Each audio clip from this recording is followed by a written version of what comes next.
Hello students, welcome to law excellence IAS academy. ఈరోజు మనం December 5 నాటి ఇంపార్టెంట్ కరెంట్ అఫైర్స్ మీద డైలీ క్విజ్ అనేది చూద్దామండి. మన ఫస్ట్ క్వశ్చన్ చూడండి. క్రింది వాటిలో ప్రధానమంత్రి సూర్యఘర్ ముఫ్త్ బిజిలీ యోజన యొక్క ముఖ్య ప్రయోజనాలు ఏమిటి? ఈరోజు ఈ స్కీమ్కి సంబంధించి ఇంపార్టెంట్ డేటా అనేది ఈనాడు న్యూస్ పేపర్లో ఇవ్వడం జరిగిందండి. ముఖ్యంగా ఏపీ అండ్ తెలంగాణలో ఎన్ని ఇన్స్టాలేషన్స్ జరిగినాయని డేటా ఇచ్చారు. సో ఆ కంటెక్స్ట్లో ఈ క్వశ్చన్ని తీసుకున్నానండి. ఫస్ట్ స్టేట్మెంట్ చూడండి, గృహాలకు ఉచిత విద్యుత్తు. అండ్ సెకండ్ వన్, ప్రభుత్వానికి విద్యుత్ ఖర్చుల తగ్గుదల. అండ్ థర్డ్ వన్, పునరుత్పాదక శక్తి వినియోగం పెరుగుదల. అండ్ ఫోర్త్ వన్, కర్బన ఉద్గారాలు తగ్గుదల. సో ఈ స్కీమ్ వలన ఏ బెనిఫిట్స్, ఈ నాలుగిట్లో ఏ బెనిఫిట్స్ ఉంటాయి అనేది ఇక్కడ క్వశ్చన్. ఇక్కడ మనకి ఫస్ట్ వన్ కరెక్ట్ అండి. ఎందుకు? గృహాలకి 300 యూనిట్ల వరకు మనకి ఉచిత విద్యుత్ లభించే అవకాశం ఇందులో ఉంది. సో మనము ఎలిమినేషన్లో we can eliminate B. And ప్రభుత్వానికి విద్యుత్ ఖర్చులు తగ్గుదల. ఆబ్వియస్లీ మనకి ఎప్పుడైతే రూఫ్ టాప్ సోలార్ ఎనర్జీ ద్వారా, యాక్చువల్గా ఈ ప్రధానమంత్రి Suryaghar Muft Bijli, the terminology itself indicates Muft Bijli అంటే free electricity. So first statement correct. Suryaghar అంటే సోలార్, ఘర్ అంటే మనకి హౌస్, అంటే హౌస్ మీద రూఫ్ టాప్ సోలార్ ఎనర్జీతో మనము ఈ ఎలక్ట్రిసిటీని జనరేట్ చేసుకోగలిగే విధంగా, అంటే మనకి ప్రభుత్వానికి ఆబ్వియస్లీ విద్యుత్ ఖర్చులు తగ్గుతాయి. So second one correct. Second one అంటే ఇక్కడ ఎలిమినేషన్కి ఆప్షన్ లేదు. అండ్ పునరుత్పాదక శక్తి వినియోగం పెరుగుదల. ఖచ్చితంగా solar energy is one of the renewable energy, కాబట్టి పునరుత్పాదక శక్తి వినియోగం అనేది పెరుగుతుంది. So third one correct. We can eliminate A. And C కానీ డి కానీ ఉంటుంది. అండ్ వన్ కరెక్ట్ కాబట్టి మనకి D is the correct answer ఇక్కడ. సో యాక్చువల్గా కర్బన ఉద్గారాలు తగ్గుదల అనేది ఇక్కడ మనము ఎప్పుడైతే సోలార్ ఎనర్జీని మనము ఇంక్రీజ్ చేసామో ఆబ్వియస్లీ మనకి థర్మల్ ఎనర్జీ వాటి మీద డిపెండ్ అవ్వాల్సిన ఈ ప్రాబ్లం అనేది తగ్గుతుంది. సో దీని ద్వారా సుమారు 25 సంవత్సరాలలో మనకి 720 మిలియన్ టన్నుల కర్బన ఉద్గారాలు తగ్గుతాయి అనేది ఒక అంచనా అండి. సో దీని ద్వారా మనం చూస్తే ఆన్సర్ ఏమవుతుంది? All the given options are correct. Answer is D. మన సెకండ్ క్వశ్చన్ చూడండి. ప్రపంచ మృత్తికా దినోత్సవంకి సంబంధించి ఈ క్రింది ప్రకటనలను పరిగణించండి. సో వరల్డ్ సాయిల్ డేకి సంబంధించి మనకి ఈ స్టేట్మెంట్స్ అనేవి ఇవ్వడం జరిగిందండి. మనకి ఫస్ట్ స్టేట్మెంట్ చూడండి, ఆరోగ్యకరమైన మృత్తికల ప్రాముఖ్యత గురించి అవగాహన కల్పించడానికి ప్రతి సంవత్సరం డిసెంబర్ 5వ తేదీన దీనిని నిర్వహిస్తారు. సో డిసెంబర్ 5ని ఈ సాయిల్స్ యొక్క ఇంపార్టెన్స్ని తెలియజేయడం కోసం దీనిని నిర్వహిస్తారు. యాక్చువల్గా ఈ స్టేట్మెంట్ కరెక్ట్ అండి. ఈరోజు డిసెంబర్ 5 కాబట్టి ఆ కంటెక్స్ట్లో మనకి ఈనాడులో న్యూస్ ఆర్టికల్ రావడం జరిగింది. అండ్ దాని మీద మనము ఈ క్వశ్చన్ని ఫ్రేమ్ చేసాం. అండ్ సెకండ్ వన్ చూడండి, ఇది అంతర్జాతీయ మృత్తికల పరిరక్షణ సంస్థతే జరపబడుతుంది. ISCO international soil conservation organisation చే ఇది జరపబడుతుంది. సో యాక్చువల్గా ఈ స్టేట్మెంట్ రాంగ్ అండి. దీనిని మనము IUSS ఆధ్వర్యంలో నిర్వహిస్తారు, international union of soil sciences. So international union of soil sciences ఆధ్వర్యంలో దీనిని నిర్వహిస్తారు కాబట్టి సెకండ్ స్టేట్మెంట్ రాంగ్. మనకి ఇక్కడ ఏది సరైనది అని అడిగాడు కాబట్టి ఎక్కడ 2 ఉంటే అక్కడ మనము ఎలిమినేట్ చేసేయచ్చు. ఆన్సర్ సి అవుతుంది. అండ్ థర్డ్ స్టేట్మెంట్ కూడా చూడండి, ప్రపంచ మృత్తికల దినోత్సవం 2024 యొక్క థీమ్ నేలల పట్ల శ్రద్ధ చూపించడం. ఎస్ కరెక్ట్ అండి. So caring for soil, measures, monitor and manage, ఇది మనకి ఈ సంవత్సరం థీమ్ కాబట్టి థర్డ్ స్టేట్మెంట్ కరెక్ట్. ఆన్సర్ ఏమవుతుందండి? సి.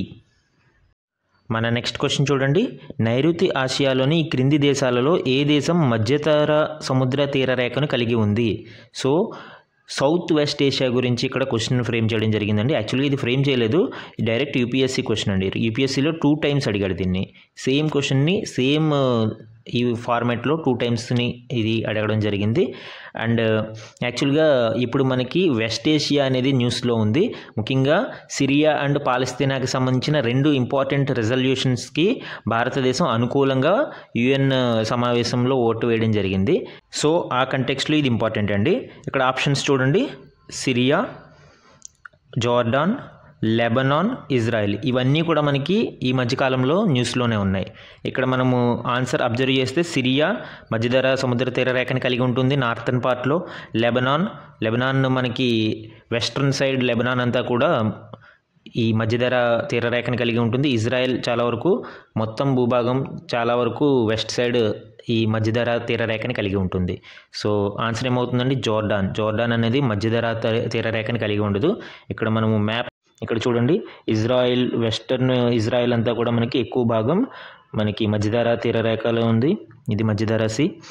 సిరియా నార్థన్ పార్ట్ పైన మీకు కనిపిస్తుంది, ఈ మ్యాప్లో లేదు. లెబనాన్ ఇక్కడ అబ్జర్వ్ చేయొచ్చు, సిరియా పైన మీకు కనిపిస్తుంది. అండ్ జోర్డాన్ మనకి ఇక్కడ మధ్యధరా సముద్ర తీరానికి యాక్సెస్ లేదు. So B is the correct answer ఇక్కడ. మన నెక్స్ట్ క్వశ్చన్ చూడండి. ఈ క్రింది ఎన్ని రకాల హైడ్రోజన్లు పునరుత్పాదక శక్తి నుండి ఉత్పత్తి చేయబడతాయి? యాక్చువల్గా హైడ్రోజన్ని వివిధ రకాల ప్రాసెస్ల్లో మనం ఉత్పత్తి చేయవచ్చు. లైక్ స్టీమ్ మీథేన్ ప్రాసెస్ కావచ్చు, ఎలక్ట్రోలైసిస్ ప్రాసెస్ కావచ్చు, ఇలాగ వివిధ రకాల ప్రాసెస్ల్లో ఉత్పత్తి చేస్తారు. అయితే ఇందులో పునరుత్పాదక శక్తి నుంచి ఏమేమి ఉత్పత్తి చేస్తారు, దాని కలర్ కోడ్ ఏంటి అనేది క్వశ్చన్ అండి. మనం ఇక్కడ ఈ స్టేట్మెంట్స్ చూస్తే grey hydrogen, blue hydrogen, green hydrogen and pink hydrogen. And options మాత్రం ఇక్కడ ట్రిక్కీగా ఇవ్వడం జరిగిందండి. దీంట్లో ఎలిమినేషన్ టెక్నిక్కి ఆప్షన్ లేదు. అంటే ఎక్కువగా యూపీఎస్సీలో ఈ ఫార్మాట్ అడుగుతున్నాడు. మేబీ కమింగ్ డేస్లో గ్రూప్ 1 and 2 కూడా ఇదే ఫార్మాట్ వర్తింప చేయవచ్చు. దట్స్ వై దీనిని కూడా మనము నేర్చుకోవాల్సిన అవసరం ఉంది. గ్రే హైడ్రోజన్ యాక్చువల్గా ఈ స్టీమ్ మీథేన్ ప్రాసెస్లో ఈ గ్రే హైడ్రోజన్ అనేది natural gas. Even grey and blue రెండు కూడా న్యాచురల్ గ్యాస్లో అంటే మీథేన్ ఉపయోగించి ఉత్పత్తి అవుతాయి. But process different. కర్బన ఉద్గారాలు అనేవి బ్లూ హైడ్రోజన్లో కొంత తక్కువ ఉత్పత్తి అవుతాయి. కాబట్టి ఈ రెండు కూడా మనకి పునరుత్పాదక శక్తి వనరుల నుంచి రాదు. అండ్ థర్డ్ వన్ చూడండి, గ్రీన్ హైడ్రోజన్ అంటే ఏంటండి? ఎప్పుడైతే ఈ ఎలక్ట్రోలైసిస్ ప్రాసెస్ అంటే జల విద్యుత్ విశ్లేషణ ప్రాసెస్ అనేది రెన్యూవబుల్ ఎనర్జీతో మనము చేస్తామో, అంటే సోలార్ ఎనర్జీ కావచ్చు, విండ్ ఎనర్జీ కావచ్చు, ఇట్లాంటి వాటితో మనం చేస్తే ఆ జల విద్యుత్ విశ్లేషణని దానిని మనము గ్రీన్ హైడ్రోజన్ అని పిలుస్తాం. సో ఈ గ్రీన్ హైడ్రోజన్ అనేది కరెక్ట్.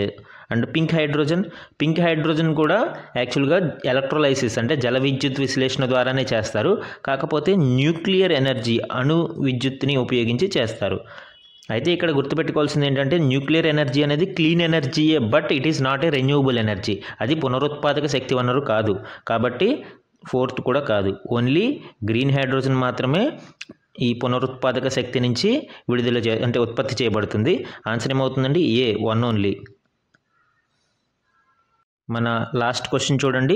జాతీయ గ్రీన్ హైడ్రోజన్ మిషన్కి సంబంధించి క్రింది ప్రకటనలు పరిగణించండి. యాక్చువల్గా గ్రీన్ హైడ్రోజన్ మిషన్ ఈరోజు ఆర్టికల్ ఇవ్వడం జరిగిందండి. అంటే 1-linerలో ఇవ్వడం జరిగింది. సో ఆ కంటెక్స్ట్లో ఈ క్వశ్చన్ని ఫ్రేమ్ చేశాను. అండ్ ఫస్ట్ స్టేట్మెంట్ చూడండి. 2030 నాటికి సంవత్సరానికి కనీసం 50 MMT గ్రీన్ హైడ్రోజన్ ఉత్పత్తి సామర్థ్యం ఈ మిషన్ ద్వారా అంచనా వేయబడింది. సో ఎక్స్పెక్టెడ్ అవుట్కమ్స్ బై 2030 అనేది ఇక్కడ మనం చూడాల్సిన క్వశ్చన్. సో మనకి గ్రీన్ హైడ్రోజన్ మిషన్ మనకి తెలిస్తే దాని లక్ష్యాలు మనకి ఈ క్వశ్చన్ ఈజీ అవుతుందండి. సెకండ్ స్టేట్మెంట్ కూడా చూడండి. ఈ మిషన్ 2030 నాటికి వార్షిక గ్రీన్ హౌస్ వాయువు ఉద్గారాల్ని దాదాపు 5 మిలియన్ మెట్రిక్ టన్నులు నివారిస్తుందని అంచనా వేయబడింది. యాక్చువల్గా ఈ రెండు స్టేట్మెంట్లు రాంగ్ అండి. ఈ రెండు జస్ట్ ఇంటర్చేంజ్ చేయబడ్డాయి. ఇక్కడ 5 మిలియన్ మెట్రిక్ టన్నుల గ్రీన్ హైడ్రోజన్ అనేది ఉత్పత్తి చేయాలి. ఇక్కడ 50 మిలియన్ మెట్రిక్ టన్నుల గ్రీన్ హౌస్ గ్యాసెస్ని రెడ్యూస్ చేయాలి. సో ఎవర్ట్ చేయాలి. ఈ రెండు కూడా రాంగే. సో ఆన్సర్ ఏమవుతుందండి? ఇక్కడ ఇన్కరెక్ట్ స్టేట్మెంట్ అడగడం జరిగింది. సరికానివి ఏది? సో ఆన్సర్ ఏమో బోత్ 1 and 2 ఆర్ ఇన్కరెక్ట్.